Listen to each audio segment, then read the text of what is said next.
ಇದ್ದೀನಿ. ಇವತ್ತೇದ್ರ ಬಗ್ಗೆ ಮಾತಾಡೋಣ ಅಂದರೆ, ನೆನ್ನೆ ಹೇಳಿದೆ ಬಿಗಿನರ್ಸ್ ಆಗಿರೋರು ಕಂಪೌಂಡ್ಮೆಂಟ್ಸಿಂದ ಪರ್ಫೆಕ್ಷನ್ ಮಾಡಿಕೊಂಡು ಅಂತ ಆ ಐಸೋಲೇಷನ್ ಎಕ್ಸಸೈಸ್ ವೇರಿಯೇಷನ್ಸು ಈಗ ಯಾವುದೇ ಮಸಲ್ ಗ್ರೂಪ್ಗೆ ಮಾಡಿದಾಗ ಆ ಎಕ್ಸಸೈಸ್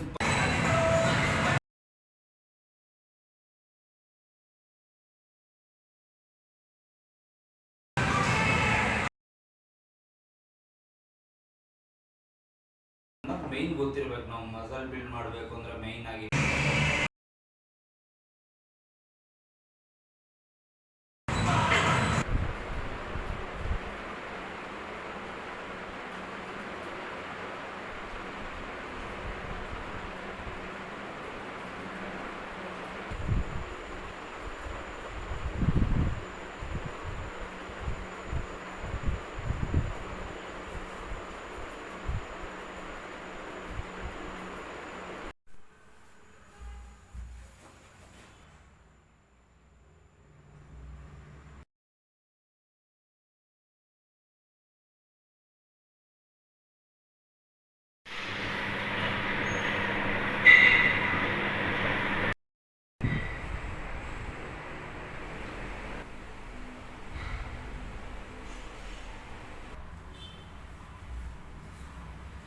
ನಮಸ್ಕಾರ ಗುರು ಎಲ್ಲರಿಗೂ, welcome to my another blog. Very good afternoon. Morning empty stomach cardio ಮುಗಿಸ್ಕೊಂಡು ಫಸ್ಟ್ ಮೀಲ್ನ ತಿಂದು ಅದಾದಮೇಲೆ ಫುಲ್ ವರ್ಕೌಟ್ ಮಾಡಿದೆ ಇವತ್ತು. ಅದಾದಮೇಲೆ ಬರ್ತಾ ಡಯಟ್ ಬೇಕು ತೊಗೊಂಡು ಬಂದು ಫ್ರೆಶ್ ಅಪ್ ಆಗಿ ಮೀಲ್ ಪ್ರೆಪ್ ಮಾಡಿ ಈಗ ಸೆಕೆಂಡ್ ಮೀಲ್ ತಿಂತಾ ಇದ್ದೀನಿ. ಇವತ್ತೇದ್ರ ಬಗ್ಗೆ ಮಾತಾಡೋಣ ಅಂದರೆ, ನೆನ್ನೆ ಹೇಳಿದೆ ಬಿಗಿನರ್ಸ್ ಆಗಿರೋರು ಕಂಪೌಂಡ್ಮೆಂಟ್ಸಿಂದ ಪರ್ಫೆಕ್ಷನ್ ಮಾಡಿಕೊಂಡು ಆಮೇಲೆ ಅವರು ಮಸಲ್ ಬಿಲ್ಡಿಂಗ್ ಮಾಡಬೇಕು. ಅವ್ರ ಗೋಲ್ಸ್ ಪ್ರಕಾರ ಎಕ್ಸಸೈಸ್ ಸೆಲೆಕ್ಷನ್ಸ್ ಆಗಲಿ, ಅದಾದಮೇಲೆ ವರ್ಕೌಟ್ ಸ್ಪ್ಲಿಟ್ ಆಗಲಿ, ಯಾವ ಥರ ಮಾಡಬೇಕು ಏನು ಎತ್ತ ಅಂತ ಹೇಳಿದೆ. ಅದಾದಮೇಲೆ ಈಗ proper muscle building process, proper muscle build ಮಾಡಬೇಕು ಅಂತ ಗೋಲ್ ಇಟ್ಕೊಂಡಿರೋರು ಯಾವ ಥರ ಎಕ್ಸಸೈಸ್ ವೇರಿಯೇಷನ್ ಪರ್ಫಾರ್ಮ್ ಮಾಡಬೇಕು, ಅದಾದಮೇಲೆ ಯಾವ ಥರ ಎಕ್ಸಿಕ್ಯೂಷನ್ ಮಾಡಬೇಕು, ಯಾವ ಥರ ಕಾನ್ಸಂಟ್ರೇಟ್ ಮಾಡಬೇಕು ಅಂದರೆ, ಈಗ ಯಾವ ಎಕ್ಸಸೈಸ್ ವೇರಿಯೇಷನ್ ಮಾಡ್ತಾ ಇದ್ದೀವಿ ಅಂದರೆ ಎಕ್ಸಸೈಸ್ ವೇರಿಯೇಷನ್ ಪರ್ಫಾರ್ಮ್ ಮಾಡ್ತೀವೋ ಅದು ಐಸೋಲೇಷನ್ ಮೂಮೆಂಟ್ಸ್ ಆಗಲಿ ಕಾಂಪೌಂಡ್ ಮೂಮೆಂಟ್ ಆಗಲಿ, ಮೇಯ್ನ್ ಆಗಿ ಮಸಲ್ ಬಿಲ್ಡಿಂಗ್ ಪ್ರೋಸೆಸ್ಗೆ ನಾನು ಹೇಳ್ದಂಗೆ ನಾನು ಐಸೋಲೇಷನ್ ಮೂಮೆಂಟ್ಸ್ ಮಾಡಬೇಕು ಅಂತ ಹೇಳಿದೆ. ಐಸೋಲೇಷನ್ ವೇರಿಯೇಷನ್ಸು ಸೆಲೆಕ್ಷನ್ ಮಾಡ್ಕೊಬೇಕು ಅಂತ. ಆ ಐಸೋಲೇಷನ್ ಎಕ್ಸಸೈಸ್ ವೇರಿಯೇಷನ್ಸು ಈಗ ಯಾವುದೇ ಮಸಲ್ ಗ್ರೂಪ್ಗೆ ಮಾಡಿದಾಗ ಆ ಪರ್ಟಿಕ್ಯುಲರ್ ಎಕ್ಸಸೈಸ್ ವೇರಿಯೇಷನ್ನು ಯಾವ ಹೆಡ್ಗೆ ಕಾನ್ಸಂಟ್ರೇಟ್ ಆಗ್ತಾ ಇದೆ, ಯಾವ ಮಸಲ್ ಟಾರ್ಗೆಟ್ ಆಗ್ತಾ ಇದೆ, ಅದರಲ್ಲಿ ಆಂಗನಿಸ್ ಮಸಲ್ ಯಾವುದು, ಎಂಟಾಂಗನಿಸ್ ಮಸಲ್ ಯಾವುದು ಅಂದರೆ, ಆಂಗನಿಸ್ ಮಸಲ್ ಅಂದರೆ ಪ್ರೈಮರಿ ಆಗಿ ಯಾವ ಮಸಲ್ ಟಾರ್ಗೆಟ್ ಆಗ್ತಾ ಇದೆ, ಸೆಕೆಂಡರಿ ಮಸಲ್ ಆಗಿ ಎಂಟಾಂಗನಿಸ್ ಮಸಲ್ ಆಗಿ ಯಾವುದಕ್ಕೆ ಟಾರ್ಗೆಟ್ ಆಗ್ತಾ ಇದೆ ಅನ್ನೋದು ಮೈನ್ ಗೊತ್ತಿರ್ಬೇಕು. ನಾವು ಮಸಲ್ ಬಿಲ್ಡ್ ಮಾಡಬೇಕು ಅಂದರೆ ಮೈನ್ ಆಗಿ, ಯಾಕಂದರೆ ಈಗ ಯಾವುದೇ ಎಕ್ಸಸೈಸ್ ವೇರಿಯೇಷನ್ ಪರ್ಫಾರ್ಮ್ ಮಾಡಬೇಕಂದ್ರೂ ಪ್ರೈಮರಿ ಮಸಲ್ನ ಮೇಯ್ನಾಗಿ ಟಾರ್ಗೆಟ್ ಮಾಡಬೇಕು. ಇವಾಗ ಯಾವುದೇ ಎಕ್ಸಸೈಸ್ ಪರ್ಫಾರ್ಮ್ ಮಾಡಿದ್ರು, ಈಗ ಎಕ್ಸಾಂಪಲ್ ಚೆಸ್ಟ್ ಪ್ರೆಸ್ ತಗೊಳ್ಳಿ, ಚೆಸ್ಟ್ ಇವಾಗ ವರ್ಟಿಕಲ್ ಚೆಸ್ಟ್ ಪ್ರೆಸ್ ತಗೊಳ್ಳಿ. ಮೇಯ್ನಾಗಿ ಈಗ ವರ್ಟಿಕಲ್ ಚೆಸ್ಟ್ ಪ್ರೆಸ್ಸು ಅದು ಮೇಯ್ನ್ ಪ್ರೈಮರಿ ಮಸಲ್ ಟಾರ್ಗೆಟ್ ಆಗಬಾರ್ದು, ಪೆಕ್ಟೋರಲ್ ಮೇಜರು ಚೆಸ್ಟ್ ಮಸಲ್. ಅದರಲ್ಲಿ ಸೆಕೆಂಡರಿ ಮಸಲ್ ಆಗಿ ಆಂಟೀರಿಯರ್ ಡೆಲ್ಟ್ ಕಾನ್ಸಂಟ್ರೇಟ್ ಆಗ್ತಿದೆ, ಅದಾದಮೇಲೆ ಟ್ರೈಸೆಪ್ ಕಾನ್ಸಂಟ್ರೇಟ್ ಆಗ್ತದೆ. ಅದನ್ನು ನಾವು ಮೇನ್ ಕಾನ್ಸಂಟ್ರೇಟ್ ಮಾಡಬೇಕಾಗಿರೋದು ಮೈಂಡ್ ಮಸಲ್ ಕನೆಕ್ಷನ್ ಆಗಲಿ, ನಮ್ಮ ಟಾರ್ಗೆಟ್ ಇರೋ ಮಸಲ್ ಬಂದ್ಬಿಟ್ಟು ಪೆಕ್ಟೋರಲ್, ಚೆಸ್ಟ್ ಪೆಕ್ಟೋರಲ್ ಮಸಲ್ಲು ನಮ್ಮ ಮೈನ್ ಟಾರ್ಗೆಟ್ ಇರಬೇಕು, ಅದು ವರ್ಕ್ ಆಗಬೇಕು. ಸೆಕೆಂಡರಿ ಮಸಲ್ ಬಂದ್ಬಿಟ್ಟು ಆಂಟೀರಿಯರ್ ಡೆಲ್ಟು ಮತ್ತು ಟ್ರೈಸೆಪ್ಪು, ಮೇಯ್ನಾಗಿ ಟ್ರೈಸೆಪ್ ಸೆಕೆಂಡರಿ ಮಸಲ್ ಆಗಿ ಇನ್ವಾಲ್ವ್ ಆಗ್ತದೆ. ನಮಗೆ ಕಾನ್ಸಂಟ್ರೇಟ್ ಮಾಡಬೇಕಾಗಿರೋದು ಯಾವುದು, ಪ್ರೈಮರಿ ಮಸಲ್ ಆಗಿ ಚೆಸ್ಟ್ ಪೆಕ್ಟೋರಲ್ ಮಸಲ್ಲು ಟಾರ್ಗೆಟ್ ಮಾಡಬೇಕಾಗಿದೆ. ಆಗ ಏನು ಮಾಡಬೇಕು, ಜಾಸ್ತಿ ಜನ ಮಿಸ್ಟೇಕ್ಸ್ ಮಾಡೋದೇನೆಂದರೆ, ನಾವು ಯಾವುದೇ ಪ್ರೆಸ್ಸಿಂಗ್ ಮೂವ್ಮೆಂಟ್ ಮಾಡಬೇಕಂದ್ರೂ ಆರ್ಮ್ಸ್ ಜಾಸ್ತಿ ಇನ್ವಾಲ್ವ್ಮೆಂಟ್ ಮಾಡ್ಕೊತಾರೆ, ಆರ್ಮ್ಸಿಂದ ಪುಷ್ ಮಾಡ್ತಾ ಇರ್ತಾರೆ.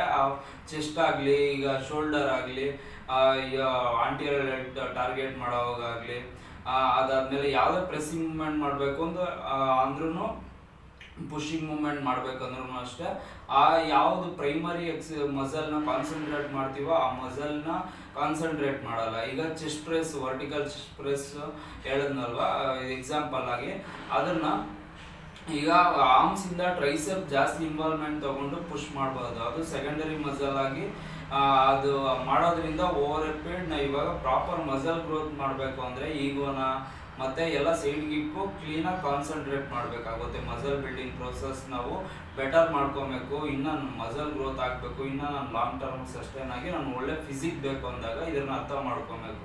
ಆಗೇನು ಮಾಡಬೇಕು, ಇಂಟೆನ್ಸಿಟಿ ಸ್ವಲ್ಪ ಕಮ್ಮಿ ಮಾಡಿ ವಾಲ್ಯೂಮ್ ರೆಫ್ರೆಂಜು ನಿಮ್ಮ ಕಂಫರ್ಟೇಬಲ್ ವಾಲ್ಯೂಮ್ ರೆಫ್ರೆಂಜ್ ಮಾಡಿಕೊಂಡು ಕ್ಲೀನಾಗಿ ಕಾನ್ಸಂಟ್ರೇಟ್ ಮಾಡಬೇಕು. ಆ ಸ್ಕ್ವೀಸ್ ಪ್ರೈಮರಿ ಮಸಲ್ನ ಚೆಸ್ಟ್ನ ಕ್ಲೀನಾಗಿ ಸ್ಕ್ವೀಸ್ ಮಾಡಬೇಕು. ಆಗ ಚೆಸ್ಟ್ ಮಸಲ್ ಟಾರ್ಗೆಟ್ ಮಾಡೋ ಥರ ಆಗಬೇಕು. ಅದಾದಮೇಲೆ ಜಾಸ್ತಿ ಬಾಡಿ ಫ್ಯಾಟ್ ಪರ್ಸೆಂಟೇಜ್ ಇದ್ದಷ್ಟು ನೀವು ಮೈಂಡ್ ಮಸಲ್ ಕನೆಕ್ಷನ್ ಸಿಗಲ್ಲ, ಸ್ಕ್ವೀಸೇ ಸಿಗಲ್ಲ, ಆ ಸ್ಟ್ರೆಚ್ಚು, ಆ ಗ್ರಿಪ್ಪು ಮತ್ತು ಏನು ಸಿಗಲ್ಲ. ಯಾವತ್ತೂ ಅಷ್ಟೇ ಹೆಲ್ದಿ ಬಾಡಿ ಫ್ಯಾಟ್ ಪರ್ಸೆಂಟೇಜ್ ಇಟ್ಕೊಂಡೆ ಮಸಲ್ ಬಿಲ್ಡ್ ಮಾಡಬೇಕು. ನೀವು ಒಂದು ಹೆಲ್ದಿ ಬಾಡಿ ಫ್ಯಾಟ್ ಪರ್ಸೆಂಟೇಜ್ ಇಟ್ಕೊಂಡು ಮಸಲ್ ಬಿಲ್ಡ್ ಮಾಡೋದ್ರಿಂದ ನೀವು ಹೆಲ್ದಿಯಾಗೂ ಇರ್ತೀರ. ಅದಾದಮೇಲೆ ಒಂದೊಳ್ಳೆ ಎಂಡ್ಯೂರೆನ್ಸು ಇರುತ್ತೆ, ಬೇಗ ಸುಸ್ತಾಗಲ್ಲ.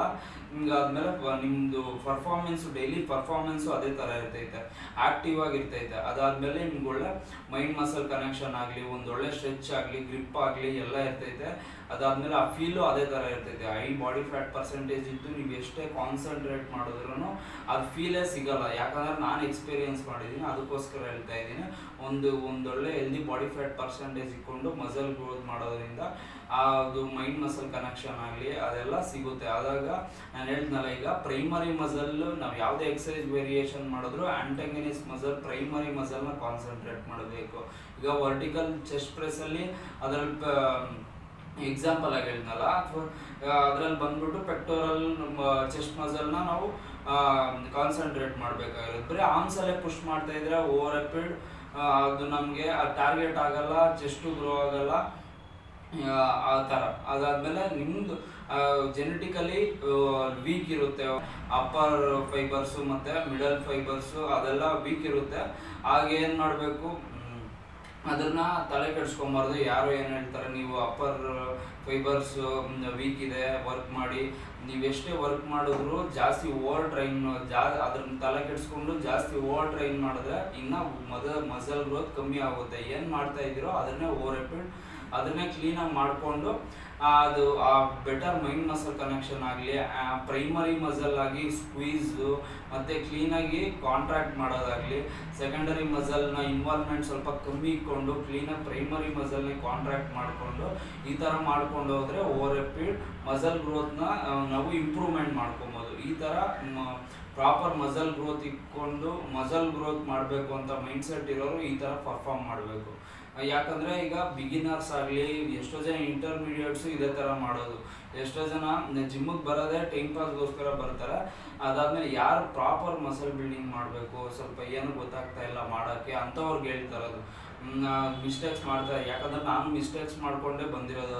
ಯಾವ ಮಿಸ್ಟೇಕ್ಸ್ ಮಾಡಿಕೊಂಡು ಕನ್ಸಿಸ್ಟೆಂಟ್ ಆಗಿದ್ನಲ್ಲ, ಅದಕ್ಕೋಸ್ಕರ ಮಿಸ್ಟೇಕ್ಸ್ ಮಾಡ್ತಾ ಕನ್ಸಿಸ್ಟೆಂಟ್ ಆಗಿದ್ದರೆ ಸಾಕು, ಯಾವ್ದು ಕರೆಕ್ಟು, ಯಾವ್ದು ರಾಂಗು, ಯಾವ್ದು ಮಾಡಬಾರ್ದು, ಯಾವ್ದು ಮಾಡಬೇಕು ಗೊತ್ತಾಗುತ್ತೆ. ಬಟ್ ಮಿಸ್ಟೇಕ್ಸ್ ಮಾಡ್ತಾ ಇದ್ದಂಗೆ ಅದು ಅಲ್ಲೇ ಬಿಟ್ಬಿಡ್ತಾರೆ, ಅದು ರಿಸಲ್ಟ್ ಸಿಗಲ್ಲ, ಅಲ್ಲೇ ಬಿಟ್ಬಿಡ್ತಾರೆ. ಮಿಸ್ಟೇಕ್ಸ್ ಮಾಡಿಕೊಂಡು ಕರೆಕ್ಷನ್ಸ್ ಮಾಡ್ಕೊಂಡು ಕನ್ಸಿಸ್ಟೆಂಟ್ ಆಗಿದ್ದರೆ ನಮ್ಮ ಗೋಲ್ ಅಚೀವ್ ಆಗೇ ಆಗುತ್ತೆ. ಅದಾದಮೇಲೆ ಮಿಸ್ಟೇಕ್ಸ್ ಮಾಡ್ತೀವಿ ಅಂತ ಬಿಟ್ಬಿಟ್ರೆ ಇಲ್ಲ, ಒಬ್ಬರು ಒಂದು ಹೇಳ್ತಾರೆ, ಇನ್ನೊಬ್ರು ಇನ್ನೊಂದು ಹೇಳ್ತಾರೆ, ಅವರು ಪಾಯಿಂಟ್ ಆಫ್ ವ್ಯೂವಲ್ಲಿ ಇನ್ನೊಬ್ರು ಹೇಳ್ತಾರೆ. ಅದಕ್ಕೆ ನಾನು ನನ್ನ ಪಾಯಿಂಟ್ ಆಫ್ ವ್ಯೂವಲ್ಲಿ ನಾನು ಹೇಳ್ತೀನಿ, ನೀವು ಯಾವತ್ತು ಎಕ್ಸಿಕ್ಯೂಟ್ ಮಾಡ್ತಿರೋ, ನೀವು ಕನ್ಸಿಸ್ಟೆಂಟಾಗಿರ್ತಿರೋ, ನಿಮ್ಗೆ ಆವಾಗ ನಿಮ್ಮ ಬಾಡಿ ಮೇಲೆ ನೀವು ವರ್ಕ್ ಮಾಡ್ತಿರೋ ಆವಾಗಲೇ ಗೊತ್ತಾಗೋದು. ನಾನು ಅದೇ ಥರ ಮಾಡೋದು. ಎಷ್ಟೋ ಮಿಸ್ಟೇಕ್ಸ್ ಮಾಡಿದ್ದೀನಿ, ನನ್ನ ಬಾಡಿ ಯಾವ ಥರ ವರ್ಕ್ ಆಗುತ್ತೆ, ಏನು ಎತ್ತ ಅಂತ ಕನ್ಸಿಸ್ಟೆಂಟಾಗಿದ್ದು ಅನಾಲಿಸಿಸ್ ಮಾಡಿ ಈಗ ಮಾಡ್ತಾಯಿದ್ದೀನಿ. ಎಷ್ಟೋ ಜನ ಹೇಳ್ಬೋದು, ನೀವು ಮಸಲ್ ಪಾರ್ಟು ನೀವು ಎಷ್ಟೋ ವರ್ಕ್ ಮಾಡ್ತಾ ಇರ್ತೀರ ಬಟ್ ಅದು ಗ್ರೋ ಆಗ್ತಾ ಇರಲ್ಲ. ಈ ಥರ ಇದು ಗೊತ್ತಿಲ್ಲದೆ ಗ್ರೋ ಮಾಡದೇ ಇರೋದು ಬೇರೆ, ಗೊತ್ತಿದ್ದು ಕ್ಲೀನಾಗಿ ಕಾನ್ಸಂಟ್ರೇಟ್ ಮಾಡ್ತಾ ಇದ್ರು ಮಸಲ್ ಗ್ರೋತು ಟೈಮ್ ತಗೊತಾ ಇದೆ ಅಂದರೆ ನಿಮ್ಮ ಜೆನೆಟಿಕಲಿ ಅದು ವೀಕ್ ಇರುತ್ತೆ ಮಸಲ್ ಪಾರ್ಟು. ಅದಕ್ಕೋಸ್ಕರ ಅದನ್ನು ಓವರ್ ಎ ಪೀರಿಯಡ್ ಕ್ಲೀನಾಗಿ ಕಾನ್ಸಂಟ್ರೇಟ್ ಮಾಡ್ಕೊಂಡು ಹೋದರೆ ಸ್ವಲ್ಪ ಒಂದು 3 ಮಂತ್ಸಲ್ಲಿ ಆಗೋದು 6 ಮಂತ್ಸಲ್ಲೇ ಆಗೇ ಆಗ್ತದೆ. ಬಟ್ ಟೈಮ್ ಕೊಡು, ಕನ್ಸಿಸ್ಟೆಂಟಾಗಿ ಇರಬೇಕಷ್ಟೇ. ಬೇರೆ ನಿಮ್ದು ಯಾವ ಸ್ಟ್ರಾಂಗರ್ ಪಾಯಿಂಟ್ ಇರುತ್ತೋ, ಸ್ಟ್ರಾಂಗರ್ ಮಸಲ್ ಪಾರ್ಟ್ ಇರುತ್ತೋ ಅದರಿಂದ ಸ್ವಲ್ಪ ಜಾಸ್ತಿ ಇಂಪ್ರೂವ್ಮೆಂಟ್ ಮಾಡ್ಕೊಳ್ಳಿ. ಆಗ ಅವ್ರಿಗೆ ಕೇಳೋ ಇದೇ ಇರಲ್ಲ. ಆಗ ಇವಾಗ ಚೆಸ್ಟ್ ವೀಕ್ ಇದ್ರೆ ಬ್ಯಾಕ್ ನಿಮ್ಮದು ಡಾಮಿನೆಂಟ್ ಆಗಿದ್ರೆ ಬ್ಯಾಕ್ ಮೇಲೆ ವರ್ಕ್ ಮಾಡಿ. ಇವಾಗ ಡಾಮಿನೆಂಟ್ ಆಗಿದ್ರೆ ಅವಾಗ ಯಾರು ಬಂದು ಇನ್ನೊಂದು ಹೇಳಲ್ಲ. ಆವಾಗ ನೀವು ಚೆಸ್ಟ್ ಮೇಲೆ ಕಾನ್ಸಂಟ್ರೇಟ್ ಮಾಡಿಕೊಂಡು ಬೆಟರ್ ಸ್ಟ್ರೆಚ್ ಆಗಲಿ, ಪ್ರೈಮರಿ ಮಸಲ್ ಕ್ಲೀನಾಗಿ ಕಾನ್ಸಂಟ್ರೇಟ್ ಮಾಡೋದಾಗಲಿ, ಆ ಥರ ಮಾಡ್ಕೊಂಡೋದ್ರೆ ಓವರ್ ಎ ಪೀರಿಯಡ್ ಸೇಮ್ ಅದು ಥರ ಬಂದೇ ಬರ್ತೈತೆ. ಅವರಿಬ್ಬರು ಕನ್ಸಿಸ್ಟೆಂಟ್ ಆಗಿದ್ರೆ, ಮೇಯ್ನು ಕನ್ಸಿಸ್ಟೆಂಟ್ ಆಗಿರ್ಬೇಕಷ್ಟೆ. ಅದಕ್ಕೋಸ್ಕರ ಈಗ ಇಂಟರ್ಮೀಡಿಯೇಟ್ ಆಗಿರೋರು, ಬಿಗಿನರ್ ಆಗಿರೋರು, ಪ್ರಾಪರ್ ಮಸಲ್ ಗ್ರೋತ್ ಮೈಂಡ್ಸೆಟ್ ಇಕ್ಕೋರು ಸ್ಟಾರ್ಟ್ ಮಾಡಬೇಕಂದ್ರೆ ಇದ್ರ ಗೊತ್ತಿರಬೇಕು. ಪ್ರೈಮರಿ ಮಸಲ್ ಕ್ಲೀನಾಗಿ ಕಾನ್ಸಂಟ್ರೇಟ್ ಮಾಡಬೇಕು, ಸೆಕೆಂಡರಿ ಮಸಲ್ ಇನ್ವಾಲ್ವ್ಮೆಂಟ್ ಕಮ್ಮಿ ಇರಬೇಕು.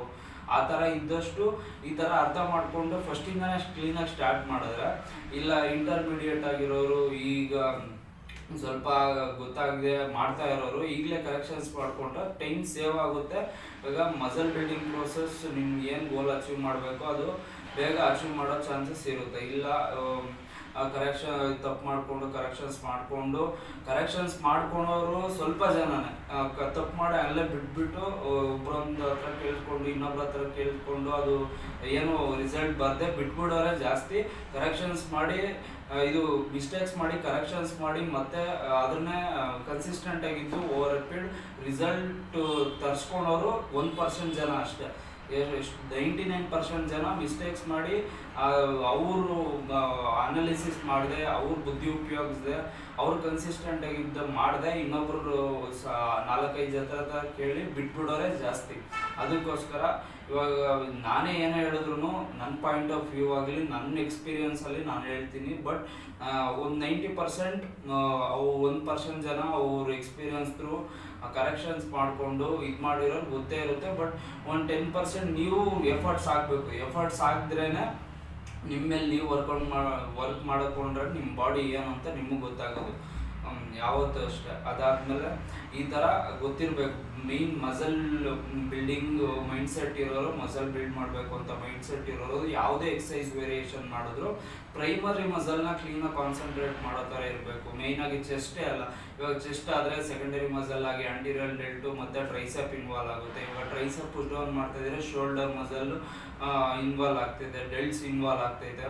ಅದಾದಮೇಲೆ ಈಗ ಬ್ಯಾಕ್ ಕಾನ್ಸಂಟ್ರೇಟ್ ಮಾಡ್ತಾ ಇದ್ದೀನಿ ಅಂದರೆ ಬೈಸೆಪ್ ಮಸಲ್ ಇನ್ವಾಲ್ವ್ಮೆಂಟ್ ಇರುತ್ತೆ, ಫೋರ್ ಆರ್ಮ್ ಇನ್ವಾಲ್ವ್ಮೆಂಟ್ ಇರುತ್ತೆ. ಅದಕ್ಕೆ ಅದ್ರ ಕಮ್ಮಿ ಮಾಡಿಕೊಂಡು ಕ್ಲೀನಾಗಿ ಆ ಸ್ಟ್ರೆಚ್ ಪ್ರೈಮರಿ ಮಸಲ್ನೇ ಕಾನ್ಸಂಟ್ರೇಟ್ ಮಾಡೋ ಥರ ಮಾಡ್ಕೊಬೇಕು. ಆ ಥರ ಮಾಡಿಕೊಂಡ್ರೆ ಮಸಲ್ ಬಿಲ್ಡಿಂಗ್ ಪ್ರೋಸೆಸ್ ಸ್ವಲ್ಪ ಇಂಪ್ರೂವ್ಮೆಂಟ್ ಸಿಗುತ್ತೆ ಓವರ್ ಎ ಪೀರಿಯಡ್. ಇದೆಲ್ಲ ಯಾವಾಗ ಗೊತ್ತಾಗುತ್ತೆ ಅಂದರೆ ಯಾವಾಗ ಕನ್ಸಿಸ್ಟೆಂಟ್ ಆಗಿರ್ತೀವೋ ಆಗ ನಿಮಗೆ ಮಿಸ್ಟೇಕ್ಸ್ ಮಾಡಿ ಕರೆಕ್ಷನ್ಸ್ ಮಾಡಿಕೊಂಡು ಕನ್ಸಿಸ್ಟೆಂಟ್ ಆಗಿದ್ದರೆ ಗೊತ್ತಾಗುತ್ತೆ. ಮಿಸ್ಟೇಕ್ಸ್ ಮಾಡಿ ಅಷ್ಟೇ 4-5 ಜನ ಹತ್ರ ಕೇಳಿಬಿಟ್ಟು ಬಿಟ್ಬಿಟ್ರೆ ಇವೆಲ್ಲ ಗೊತ್ತಾಗಲ್ಲ. ಬಟ್ ನೀವು ಇವಾಗ ಮಿಸ್ಟೇಕ್ ಮಾಡಿದ್ದೀರಾ, ಕರೆಕ್ಟಾಗಿರೋ ಹತ್ರ ಅವ್ರು ಕರೆಕ್ಷನ್ಸ್ ಮಾಡಿಕೊಂಡು ಎಕ್ಸ್ಪೀರಿಯನ್ಸ್ ಥ್ರೂ ಹೇಳ್ತಾ ಇದ್ದೀರಾ ಅಂದರೆ ಕೇಳಿ ಅಪ್ಲೈ ಮಾಡ್ಕೊಳ್ಳಿ. ಸ್ವಲ್ಪ ಟೈಮ್ ವೇಸ್ಟ್ ಆಗೋದು ತಪ್ಪುತ್ತೆ. ಅದಾದಮೇಲೆ ಮಸಲ್ ಬಿಲ್ಡಿಂಗ್ ಪ್ರೋಸೆಸ್ ಸ್ವಲ್ಪ ಇಂಪ್ರೂವ್ಮೆಂಟ್ ಆಗಿ ಇಲ್ಲಿಂದ ಕರೆಕ್ಷನ್ಸ್ ಮಾಡಿಕೊಂಡ್ರೆ ಮಸಲ್ ಗ್ರೋತ್ ಆಗುತ್ತೆ. ಅದಾದಮೇಲೆ ಇವತ್ತು ಬ್ಯಾಗ್ಗೆ ಯಾವ ಎಕ್ಸಸೈಸ್ ವೇರಿಯೇಷನ್ ಮಾಡಿದೆ, ಫುಲ್ ಡೇ ಅಲ್ವಾ ಇದ್ದಿದ್ದು ನಂದು, ಯಾವ ಎಕ್ಸಸೈಸ್ ವೇರಿಯೇಷನ್ಸ್ ಮಾಡಿದೆ ಅಂದರೆ ಫಸ್ಟಾಗಿ ಸ್ಟ್ರೈಟ್ ಆರ್ಮ್ ಪುಲ್ ಓವರ್ ಮಾಡಿದೆ, straight arm cable pull over ಮಾಡಿದೆ. ಅದಾದಮೇಲೆ ಸೀಟೆಡ್ ಕೇಬಲ್ ರೋಯಿಂಗ್ ಮಾಡಿದೆ, ಕ್ಲೋಸ್ ಗ್ರಿಪ್ಪು. ಅದಾದಮೇಲೆ ಅದೇ ಸೀಟೆಡ್ ಕೇಬಲ್ ಬಾರ್ ರೋಯಿಂಗಲ್ಲಿ ಪ್ರೊನೇಟೆಡ್ ಗ್ರಿಪ್ಪಲ್ಲಿ ಸೀಟೆಡ್ ಕೇಬಲ್ ರೋಯಿಂಗ್ ಮಾಡಿದೆ. ಅದಾದಮೇಲೆ ಸುಪೈನೇಟೆಡ್ ಗ್ರಿಪ್ಪಲ್ಲಿ ಸೀಟೆಡ್ ಬಾರ್ ಕೇಬಲ್ ರೋಯಿಂಗ್ ಮಾಡಿದೆ. ಅದಾದಮೇಲೆ ಮ್ಯಾಗ್ ಗ್ರಿಪ್ಪಲ್ಲಿ ಲ್ಯಾಟ್ ಪುಲ್ ಡೌನ್ ಮಾಡಿದೆ, ಕ್ಲೋಸ್ ಗ್ರಿಪ್ಪಲ್ಲಿ ಲ್ಯಾಟ್ ಪುಲ್ ಡೌನ್ ಮಾಡಿದೆ. ಅದಾದಮೇಲೆ ಬೈಸೆಪ್ಗೆ ಕೇಬಲ್ ಬಾರ್ ಕಲ್ ಮಾಡಿದೆ, ಕೇಬಲ್ ಬಾರ್ ಕಲ್ ಮಾಡಿದೆ ಬೈಸೆಪ್ಗೆ. ಅದಾದಮೇಲೆ ಕೇಬಲ್ ಬಾರ್ ಶಕ್ಸ್ ಮಾಡಿದೆ ಟ್ರ್ಯಾಪ್ಸ್ಗೆ. ಅದಾದಮೇಲೆ ರಿಯರ್ ಡೆಲ್ಟ್ಸ್ಗೆ ರಿವರ್ಸ್ ಪೆಕ್ ಡೆಕ್ ಫ್ಲೈಸ್ ಮಾಡಿದೆ. ಎಲ್ಲ ಮುಗಿಸ್ಕೊಂಡು ಪಂಪ್ ಮಾತ್ರ ಸಖತ್ತಾಗಿ ಬಂದಿತ್ತು. ನಂದು ಬ್ಯಾಕ್ ಮಾತ್ರ ಸಖತ್ ಡಾಮಿನೆಂಟ್ ಆಗಿ ಯಾವತ್ತೂ ಅಷ್ಟೇ, ಆವತ್ತಿಂದನೂ ಬ್ಯಾಕ್ ಡಾಮಿನೆಂಟ್ ನಂದು. ಈ ಸಾರಿ ಕಟ್ಟಲ್ಲಿ ಮಾತ್ರ ಇನ್ನೂ ಸಖತ್ತಾಗಿ ಡಾಮಿನೆಂಟ್ ಆಗಿದೆ, 100% ಈ ಶೋ ಅಲ್ಲಿ ಬ್ಯಾಕು ನಂದು ಇನ್ನೂ ಸಖತ್ತಾಗಿ ಇರುತ್ತೆ.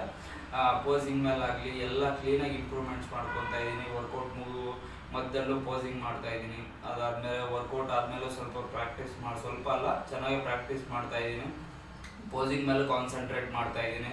ಯಾವತ್ತಷ್ಟು ನಾನು ಬ್ಯಾಕ್ ಇವಾಗ ಚೆಸ್ಟ್ ಅಪ್ಪರ್ ಫೈಬರ್ ವೀಕ್ ಇದ್ರು ನನಗೆ ಗೊತ್ತು ಓವರ್ ಎ ಪೀರಿಯಡ್ ನಂದು ಇಂಪ್ರೂವ್ಮೆಂಟ್ ಆಗೇ ಆಗುತ್ತೆ, ನಾನು ಕನ್ಸಿಸ್ಟೆಂಟಾಗಿ ಇರ್ತೀನಿ ಅಂತ. ನಂದು ಬ್ಯಾಕ್ ಡಾಮಿನೆಂಟು, ಅದ್ರ ಮೇಲೆ ಇನ್ನೂ ಜಾಸ್ತಿ ಕಾನ್ಸಂಟ್ರೇಟ್ ಮಾಡ್ತೀನಿ. ಆಗ ಇನ್ನೂ ಜಾಸ್ತಿ ಸಿಗುತ್ತೆ. ಯಾವತ್ತೂ ಅಷ್ಟೇ ನೆಗೆಟಿವ್ ಆಗಿ ಏನು ತೊಗೊಳಕ್ಕೆ ಹೋಗಬಾರ್ದು. 1000 ಜನ 1000 ಹೇಳ್ತಾರೆ, ಕೇಳಬೇಕು, ಬಿಟ್ಬಿಡ್ಬೇಕು. ನಿಮ್ಗೆ ಯಾವ್ದು ಏನು ಗೊತ್ತು ಕರೆಕ್ಟು ಅಂತ ನಿಮ್ಗೆ ಗೊತ್ತಿರ್ತೈತಲ್ಲ, ಯಾಕೆ ತಲೆ ಕೆಡಿಸ್ಕೊಳ್ಬೇಕು, ಹೋಗ್ತಾ ಇರ್ಬೇಕು ಅಷ್ಟೇ. ಯಾವತ್ತಷ್ಟೇ ಈಗ ನಂದು ಅಪ್ಪರ್ ಫೈಬರ್ ವೀಕ್, ನನ್ನ ಜೆನೆಟಿಕ್ಸ್ ಪ್ರಕಾರ ಇವಾಗ ನ್ಯಾಚುರಲಿ ಯಾರೇ ಟ್ರೈನ್ ಮಾಡಿದ್ರು ಅಪ್ಪರ್ ಫೈಬರ್ ವೀಕೇ ಇರುತ್ತೆ. ಅದಾದಮೇಲೆ ನನ್ನ ಜೆನೆಟಿಕ್ಸ್ ನೋಡಿದ್ರು ನಂದು ಆವಾಗಿಂದನೂ ನಾನು ಸ್ಟಾರ್ಟಿಂಗ್ ಪೀರಿಯಡಿಂದನೂ ನಾನು ಅಪ್ಪರ್ ಫೈಬರ್ಸ್ ವೀಕೇ ಇರೋದು ಚೆಸ್ಟಲ್ಲಿ. ಅದಾದಮೇಲೆ ಓವರ್ ರಿಪೀಟ್ ನಾನು ಕನ್ಸಿಸ್ಟೆಂಟ್ ಆಗಿದ್ದು ಅದು ಬೆಟರ್ ಆಗಿ ಆಗುತ್ತೆ ಕನ್ಸಿಸ್ಟೆಂಟ್ ಆಗಿದ್ದರೆ. ಈಗ 3 ಮಂತ್ಸ್ ತೊಗೊಳೋದು ಒಂದು 6 ಮಂತ್ಸು ಇಲ್ಲ 1 ವರ್ಷ ತೊಗೊಂಡು ಅದು ಬೆಟರ್ ಆಗಿ ಆಗುತ್ತೆ, ಸ್ವಲ್ಪ ಮ್ಯಾಚ್ ಆಗಿ ಆಗುತ್ತೆ. ಫುಲ್ ಆಗದಿರೋ ಒಂದು ಸ್ವಲ್ಪ ಮ್ಯಾಚ್ ಆಗಿ ಆಗುತ್ತೆ. ಯಾವಾಗ ನಂದೀಗ ಬೆಟರ್ ಪಾರ್ಟ್ಸ್ ಯಾವುದು, ಟ್ರೈಸೆಪ್ಪು ಮತ್ತು ಅದಾದಮೇಲೆ ಬ್ಯಾಕು, ಅದ್ರ ಮೇಲೆ ಇನ್ನೂ ಜಾಸ್ತಿ ಕಾನ್ಸಂಟ್ರೇಟ್ ಮಾಡ್ತೀನಿ, ಇನ್ನೂ ಬೆಟರ್ ಆಗ್ತೀನಿ ಅಷ್ಟೇ. ನೆಗೆಟಿವ್ ಆಗಿ ಯಾವತ್ತೂ ಏನು ತಗೊಳಕ್ಕೆ ಹೋಗ್ಬಾರ್ದು. ಇದರಲ್ಲೇ ಆಗಲಿ ನಮ್ಮ ಜೀವನದಲ್ಲಿ ಯಾವತ್ತೂ ಅಷ್ಟೇ ಏನು ಹೇಳಿದ್ರು ಪಾಸಿಟಿವ್ ಆಗಿ ತಗೊಬೇಕು ಹೊರತು ಏನೇ ಆಗಲಿ ಯಾರೇ ಏನು ಹೇಳಿದ್ರು ಇನ್ನು ಯಾವುದೇ ಪಾಯಿಂಟ್ ಆಫ್ ವ್ಯೂವಾಗಾದರೂ ಇದೇ ಫಿಟ್ನೆಸ್ ಫೀಲ್ಡಲ್ಲ, ಬೇರೆ ಯಾವುದೇ ನಿಮ್ಮ ಜೀವನದಲ್ಲಿ ಯಾರೊಬ್ರು ಏನೋ ಒಂದು ಹೇಳ್ತಾರೆ ವೀಕ್ನೆಸ್ ಬಗ್ಗೆ ಅಂದರೆ ಯಾವತ್ತೂ ನೆಗೆಟಿವ್ ಆಗಿ ತಗೊಳಕ್ಕೆ ಹೋಗ್ಬಾರ್ದು, ಪಾಸಿಟಿವ್ ಆಗಿ ತಗೊಬೇಕು. ಏನಂದರೆ ಯಾವ ಕರೆಕ್ಟು ಏನು ಆಗ್ತಾಯಿದೆ ಅಂತ ನಿಮಗೆ ಗೊತ್ತಿರ್ತದೆ ಹೊರತು ಇನ್ನೊಬ್ರಿಗೆ ಗೊತ್ತಿರಲ್ಲ. ಅದಕ್ಕೋಸ್ಕರ ತಲೆ ಕೆಡ್ಸ್ಕೊಳಕ್ಕೆ ಹೋಗ್ಬಾರ್ದು. ಅದಾದಮೇಲೆ ಬ್ಯಾಕ್ ಬಗ್ಗೆ ಹೇಳಿದ್ನಲ್ಲ, ಬ್ಯಾಕ್ ಯಾವತ್ತೂ ಡಾಮಿನೆಂಟೇ. ಇವತ್ತು ಪಂಪ್ ಮಾತ್ರ ಸಕ್ಕತ್ತಾಗಿತ್ತು, ಬ್ಯಾಕ್ ಸಕ್ಕತ್ತಾಗಿ ಕಾಣಿಸ್ತಾ ಇದೆ, ಇನ್ನೂ ಸಕ್ಕತ್ತಾಗಿ ಕಾಣಿಸುತ್ತೆ ಪೀಕಲ್ಲಿ. ಶೋ ಇನ್ನು 1 ಮಂತ್ ಇದ್ದಾಗೆಲ್ಲ ಅಷ್ಟೊತ್ತಿಗೆ ನಾನು ಕ್ಲೀನಾಗಿ ಸ್ಟೇಜ್ ಕಂಡೀಷನ್ 1 ಮಂತ್ ಮುಂಚೆನೇ ನಾನು ಅಚೀವ್ ಮಾಡಿ ಟ್ರಯಲ್ ಮಾಡ್ತಾ ಇರ್ತೀನಿ. ಇದನ್ನು ನಾನು ಹೇಳಿದ್ದೀನಿ ಅಂದರೆ ಮಾಡೇ ಮಾಡ್ತೀನಿ. ಅದಾದಮೇಲೆ ಈ ಸರಿ ಅಂತೂ ಶೋ ನಂದೇ, ಈ ಸರಿ ಬಿಡಲ್ಲ, ಯಾವತ್ತೂ ಡಾಮಿನೇಟ್ ಮಾಡೇ ಮಾಡ್ತೀನಿ. ಸರಿ, ಇವತ್ತಿಗೆ ಯಾವ ಎಕ್ಸಸೈಸ್ ವೇರಿಯೇಷನ್ ಮಾಡಿದ್ದೀನಿ ಅಂತಲೂ ಹೇಳಿದೆ. ಅದಾದಮೇಲೆ ಫುಲ್ ವರ್ಕೌಟ್ ಮಾಡಿದೆ, ವಿಡಿಯೋನು ಪೋಸ್ಟ್ ಮಾಡಿದ್ದೀನಿ, ಯಾವ ಎಕ್ಸಸೈಸ್ ವೇರಿಯೇಷನ್ ಮಾಡಿದ್ದೀನಿ ಅಂತಲೂ ಹೇಳಿದೆ ಈಗ. ಅದಾದಮೇಲೆ ನಾಳೆ ಆಂಟೀರಿಯರ್ ಪಾರ್ಟ್ ಆಫ್ ಲೆಗ್ಸ್ನ ಕಾನ್ಸಂಟ್ರೇಟ್ ಮಾಡ್ತೀನಿ, ಕ್ವಾಡ್ಸು. ಅದಾದಮೇಲೆ ಯಾವ ಎಕ್ಸಸೈಸ್ ವೇರಿಯೇಷನ್ ಮಾಡ್ತೀನಿ ಏನು ಎತ್ತ ಅಂತ ನಾಳೆ ಹೇಳ್ತೀನಿ, ವಿಡಿಯೋ ಮಾಡಿ ಪೋಸ್ಟು ಮಾಡ್ತೀನಿ. ಈಗ ಸೆಕೆಂಡ್ ಮೀಲ್ ತಿಂದು ಸ್ವಲ್ಪ ಹೊತ್ತು ರೆಸ್ಟ್ ಮಾಡಿ ಅದಾದಮೇಲೆ ಸಂಜೆ ಪರ್ಸ್ನಲ್ ಟ್ರೈನಿಂಗ್ ಸೆಷನ್ ಹಾಕೊಡೋಕೆ ಹೋಗ್ತೀನಿ. 3rd ಮೀಲ್ ಕ್ಯಾರಿ ಮಾಡ್ತೀನಿ, ಅಲ್ಲೇ ತಿಂದು ಸೆಷನ್ನ ಮುಗಿಸ್ಕೊಂಡು ಅದಾದಮೇಲೆ ಬಂದು ಫೈನಲ್ ಮೀಲ್ ತಿಂದು ಆರಾಮಾಗಿ ಮಲ್ಕೊತೀನಿ. ನಾಳೆ legs, anterior part of legs ಮತ್ತು ಅಬ್ಡಾಮಿನಲ್ ಮಸಲು. ಲೆಗ್ಸ್ ಬಂದರೆ ನನಗೆ ಇನ್ನೂ ಖುಷಿ, ಇನ್ನೂ ಕ್ಯಾಲರೀಸ್ ಸಖತ್ ಬರ್ನ್ ಆಗುತ್ತೆ, ಇನ್ನೂ ಡ್ರೈ ಆಗ್ತೀನಿ, ಸಖತ್ ಖುಷಿಯಾಗಿ ಆರಾಮಾಗಿ ಮಾಡ್ತೀನಿ. ಯಾವತ್ತು ಲೆಗ್ಸು ಯಾವುದು ನನ್ನ ಕಷ್ಟ ಅನಿಸ್ತೈತೋ ಅದು ನನಗೆ ಈಸಿ. ಅದಕ್ಕೋಸ್ಕರ ಯಾವತ್ತು ಆವಾಗಲಿಂದ ನಾನು ಅದೇ ಮಾಡ್ಕೊಂಡು ಇದೇ ಅಲ್ಲ, ಯಾವುದೇ ಯಾರು ಕಷ್ಟ ಅಂತಾರೋ ಅದು ನಾನು ಈಸಿನೇ ಮಾಡಿಕೊಂಡು ನಾನು ಮುಂದಕ್ಕೆ ಹೋಗ್ತೀನಿ. ಸರಿ, ಇವತ್ತು ಇದ್ರ ಬಗ್ಗೆ ಮಾತಾಡಿ ಮತ್ತೆ ಸಿಗ್ತೀನಿ ನಾಳೆ.